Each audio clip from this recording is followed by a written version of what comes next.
And it came to pass at that time that Judah went down from his brethren and turned into a certain Adulamite, whose name was Hira.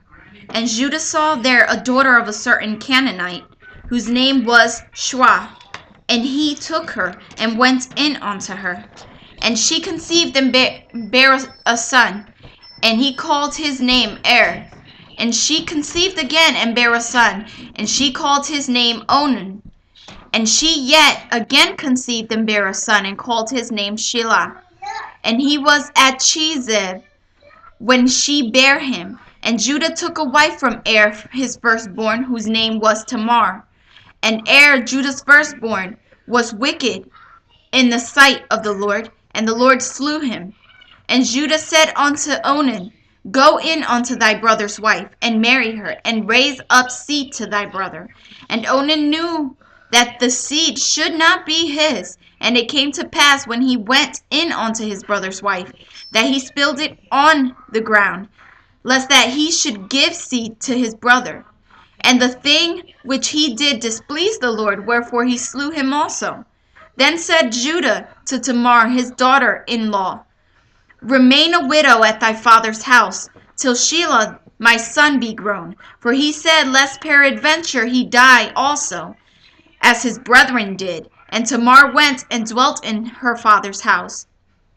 And in process of time the daughter of Shua, Judah's wife, died, and Judah was comforted, and went up unto his sheep shearers to Timnath, he and his friend Hira the Adulamite. And it was told Tamar, saying, Behold, thy father-in-law goeth up to Timnath to shear his sheep. And she put her widow's garments off from her, and covered her with a veil, and wrapped herself, and sat in an open place, which is by the way to Timnath. For she saw that Shelah was grown, and she was not given unto him to wife. When Judah saw her, he thought her to be an harlot, because she had covered her face. And he turned unto her by the way, and said, Go to, I pray thee, let me come in unto thee. For he knew not that she was his daughter-in-law. And she said, What wilt thou give me, that thou mayest come in unto me? And he said, I will send thee a kid from the flock. And she said, Wilt thou give me a pledge till thou send it? And he said, What pledge shall I give thee? And she said, Thy signet, and thy bracelets, and thy staff that is in thy hand. And he gave it to her, and came unto her, and she conceived by him. And she arose and went away, and laid by her veil from her, and put on the garments of her widowhood.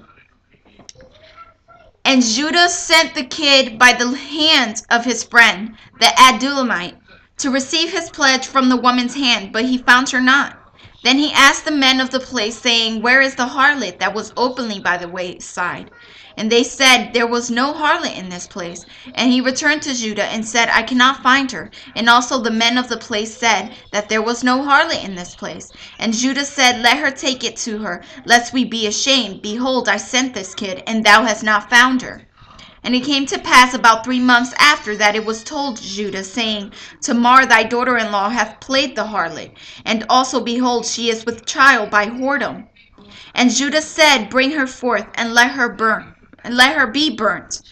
When she was brought forth, she sent to her father-in-law, saying, By the man whose these are, am I with child? And she said, Discern, I pray thee, whose are these, the signet, and bracelets, and staff?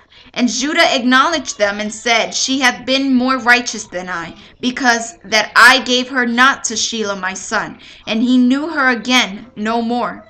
And it came to pass in the time of her travail, that, behold, twins were in her womb. And it came to pass, when she travailed, that one put out his hand, and the midwife took and bound upon his hand a scarlet thread, saying, This came out first.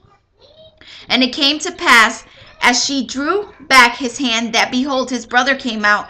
And she said, How hast thou broken forth?